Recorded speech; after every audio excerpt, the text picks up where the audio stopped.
આજે એક વિશેષ ક્ષણ છે. ગીજુભાઈ ભરાડની યુટ્યુબ ચેનલ પર 1700 પ્રેરણાત્મક વાર્તાઓ પૂર્ણ થવાનો આ આનંદનો દિવસ છે. આ માત્ર સંખ્યા નથી, પરંતુ વિશ્વાસ, પ્રેમ અને પ્રેરણાની લાંબી સફર છે. દરેક વાર્તા પાછળ એક ભાવ, એક સંદેશ અને એક હૃદયની લાગણી જોડાયેલી છે. આ સફર આપ સૌના સાકાર અને આશીર્વાદથી શક્ય બની છે. અમારા જૂના અને નિષ્ઠાવાન દર્શકોનો દિલથી આભાર. આપના પ્રેમ, પ્રતિસાદ અને પ્રોત્સાહન વગર આ સંભવ નહોતું. આપના એક કોમેન્ટ અને લાઇક આ યાત્રાને નવી ઊર્જા આપી છે. 1700 પર આવીને અમારી સફર અટકવાની નથી. સાચી શરૂઆત તો હવે 1701થી આગળ છે. દરેક નવી વાર્તા સાથે આપણે વધુ ઊંચાઈએ પહોંચવાનો સંકલ્પ લઈએ છીએ. આ પ્રેરણાની યાત્રા સતત ચાલતી રહેશે. આપનો સાથ અને પ્રેમ જ અમારો સૌથી મોટો આધાર છે. સૌ મિત્રો, આજે આપણી 1700મી યુટ્યુબ પરની વાર્તા છે. આપણો એક પડાવ પૂરો થાય છે અને આ અનુસંધાને આજની વાર્તા કોઈ પણ એક ટાર્ગેટ પૂરો થાય ત્યારે અટકવું નહીં, ફરી નવો આગળનો ટાર્ગેટ ચાલુ કરો. મિત્રો, કોઈ પણ ક્ષેત્રમાં, ઉદ્યોગનું ક્ષેત્ર હોય, સ્પોર્ટ્સનું ક્ષેત્ર હોય, અન્ય કોઈ સ્પર્ધાત્મક પરીક્ષાનું ક્ષેત્ર હોય, પણ એક વાત ચોક્કસ છે કે તમે કોઈ નક્કી કરેલો એક ટાર્ગેટ જો પૂરો થાય તો ત્યાં અટકાય નહીં, અટકવું ન જોઈએ. એનાથી એક વધારે બીજો ટાર્ગેટ નક્કી કરવો જોઈએ. અને એ વાર્તાના અનુસંધાનમાં મારે એક અમિત અને રાહુલ, બે મિત્રો એન્જિનિયરિંગ કોલેજમાં ભણતા હતા. પ્રાથમિક શાળાથી જ બંને સાથે હતા અને એન્જિનિયરિંગમાં બંનેની કારકિર્દી પણ ખૂબ તેજસ્વી હતી. અને એમના મનમાં કંઈક નવું જ કરવાનો વિચાર હતો અને રોજ સંશોધનની ભૂમિકા ઉપર એ નવું જ વિચારતા. પરિણામ આવી ગયું. સારી ડિગ્રી પ્રાપ્ત કરી લીધી. બંને મિત્રોના મનમાં પ્રશ્ન થયો કે હવે આપણે શું કરશું. પહેલાં વિચાર કર્યો કે આપણે કોઈ સારી નોકરી ગોતી લઈએ. પણ અમિત અને રાહુલ એ બંને વિચારતા એમ નક્કી કર્યું કે આપણે નોકરી તો કરવી નથી, આપણે કોઈને કોઈ વ્યવસાય શરૂ કરીએ. અને એમણે જે નક્કી કરેલી ભૂમિકા ઉપર, પોતે ઇલેક્ટ્રોનિક્સના માણસો હતા, એટલે ઇલેક્ટ્રોનિક્સ ઉપર એમણે ખૂબ વિચાર કર્યો. જાપાનની ઇલેક્ટ્રોનિક્સ પત્તી ઉપરના જે કેટલાક આઇટમો બને છે એના ઉપર પણ વિચાર કર્યો અને એમ નક્કી કર્યું કે આપણે માત્ર ઇલેક્ટ્રોનિક્સની આઇટમનું સંશોધન કરવું અને એ આપણે માર્કેટમાં મૂકવું. ત્યારે બંને એમ નક્કી કર્યું કે આપણે આજે એવું નક્કી કરીએ કે રોજ એક નવી આઇટમ બનાવવી અને એ નવી આઇટમ આપણે બજારમાં આપણે મૂકવાની. અઘરું કામ છે, પણ ઇલેક્ટ્રોનિક્સમાં એક જ દિવસમાં એક આઇટમ બની શકે એવી પૂરી શક્યતા છે. કારણ કે નાની નાની બાબતો જે બનાવવાની હોય એટલે બહુ વાર ન લાગે અને એને પહેલા દિવસથી શરૂઆત કરી અને એક બહુ અગત્યની નાની ઇલેક્ટ્રોનિક્સની આઇટમ બનાવી. બંને ખુશ થઈ ગયા. માર્કેટમાં પણ મૂકી દીધી, પણ માત્ર એક જ. બીજે દિવસે એણે બીજી આઇટમ બનાવી અને આમ દરરોજ નવી આઇટમો બનાવતા જાય અને માર્કેટમાં મૂકતા જાય.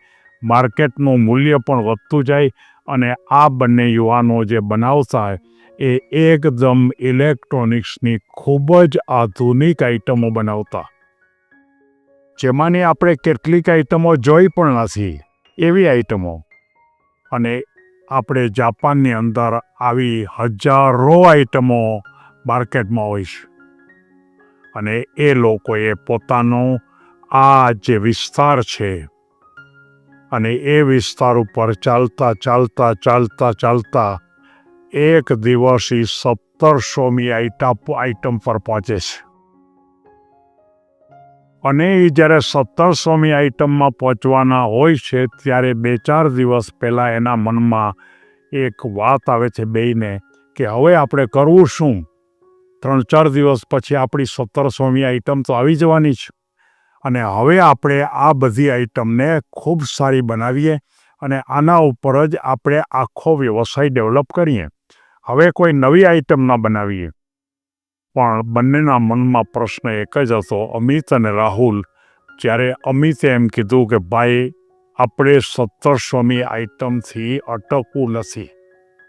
મને પણ એમ હતું કે હવે આપણે અટકી જઈએ, પણ પછી મને વિચાર આવ્યો કે ખરેખર હવે તો ઇલેક્ટ્રોનિક્સની દુનિયા તો હવે શરૂ થઈ અને હવે જ વધારે સંશોધન થશે તો આપણે સમાજને વધારે આપવા માટે, આપણે વધારે આઈટમો બનાવવા માટેનો જે રસ્તો આપણે પસંદ કર્યો છે એ જ રસ્તા ઉપર આપણે દરરોજ એક નવી આઈટમ બનાવશું.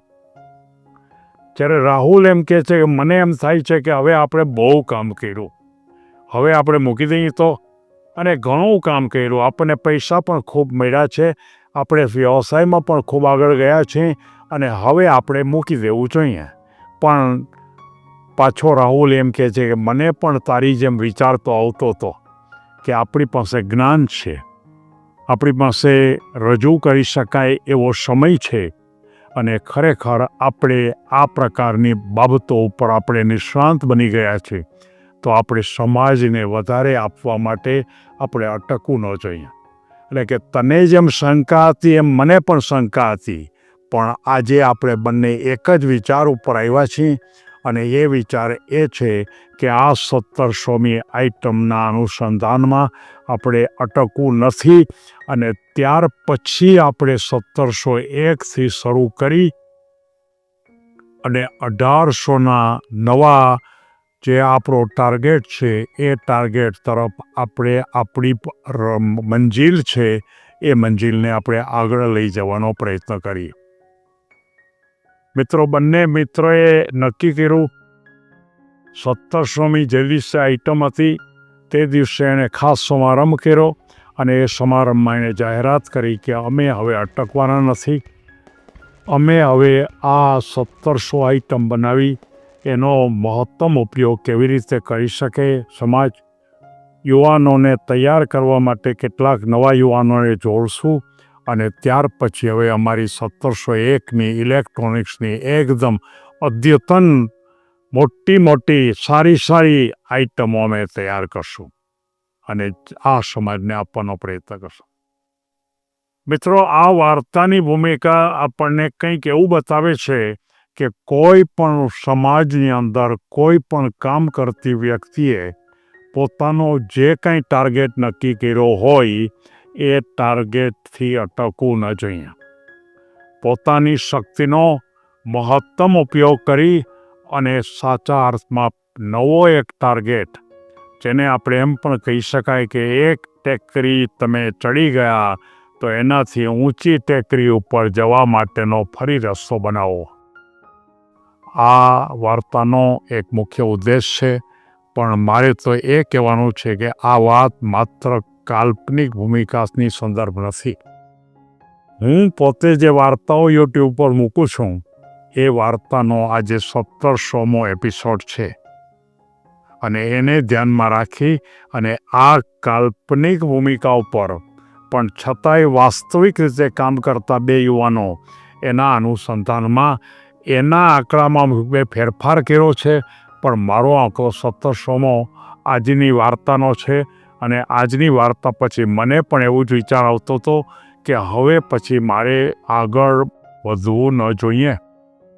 પણ અનેક વ્યક્તિઓના મારા પોતાને જે મને કીધું કે તમારે હજી પણ અટકવું ન જોઈએ, હજી પણ તમે આગળ જાઓ અને એ રીતે આજની વાર્તાનો નવો વળાંક એ થાય છે કે આવતીકાલે 1701મી વાર્તા આવશે અને એ નવો ટાર્ગેટ ફરી 1800 સુધી લઈ જવા માટેનો ફરી એક નવો ટાર્ગેટ આજે હું નક્કી કરું છું અને સૌ કોઈ આ ટાર્ગેટની અંદર સહયોગ આપો. શક્ય ત્યાં સુધી તમારા મિત્રોને આ વાર્તાઓ બતાવો આ વાર્તાઓ પ્રેરણાત્મક પુસ્તકોમાં અનુસંધાનની ભૂમિકા છે. અને આ વાર્તા જ્યારે મેં ખરેખર હવે નવો ટાર્ગેટ લીધો ત્યારે સાથોસાથ હું તમને એ પણ બતાવી દઉં કે મેં જે વાર્તાઓ હતી એ બધી વાર્તાઓમાંથી 14 પુસ્તકોનો એક સેટ બનાવ્યો. દરેકમાં 101 વાર્તા, અને આવા 1414 વાર્તાઓને 14 પુસ્તકોની અંદર, જે દરેકમાં માત્ર ને માત્ર 101, અને એ રીતે આ પુસ્તકો પણ આજને દિવસે તૈયાર થઈ ગયા છે. અને જે કોઈ શાળા ખૂબ ઉપયોગી બનશે એમને, કારણ કે આ મારો ઉદ્દેશ માત્ર એ હતો કે સમાજને કંઈક આપવું.